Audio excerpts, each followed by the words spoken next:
garaa koboresite karutuma si fakkaate qulqullu garaa koboresite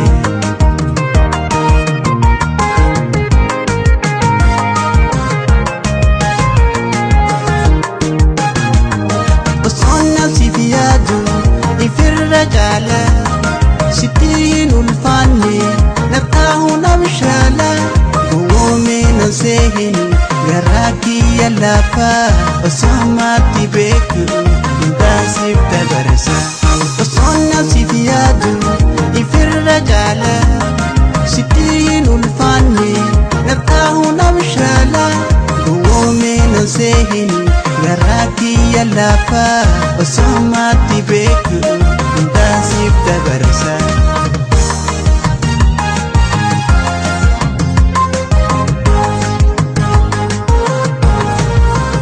Annagahera osombe kusifomu Annagahera atis beite niftu yomu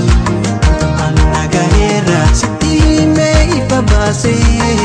Annagahera senangabu ansedise Annagahera osombe kusifomu Annagahera atis beite niftu yomu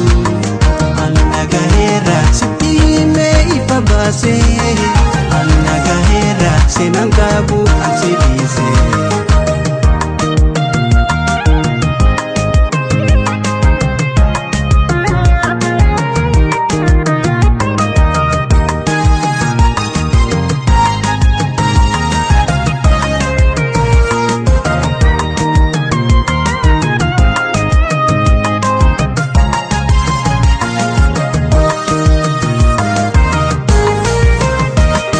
Abshaluma si fakkaate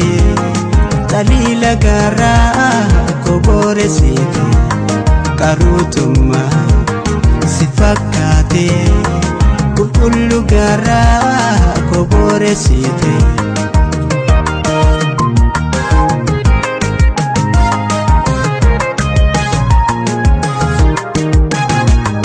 anis numayyada hamati hatu obsesi dabarsu wallala nangotu imada lilali yo ofsete beitu nagumwom sufyali wantate wallal anis numayyada hamati hatu obsesi dabarsu wallala nangotu imada lilali yo ofsete beitu nagumwom sufyali wantate wallal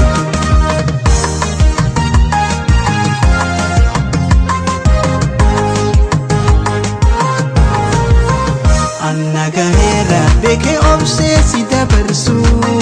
Annagahera mide of osongu badu Annagahera amma dangarra dabarte Annagahera si obsa fidate Annagahera beka obsesi dabarsu Annagahera mide of osongu badu Annagahera amma dangarra dabarte Annagahera si obsa fidate Annagahera osombe kusifomu Annagahera atis beite niftu yomu Annagahera sitime ifabase Annagahera senangabu ansedi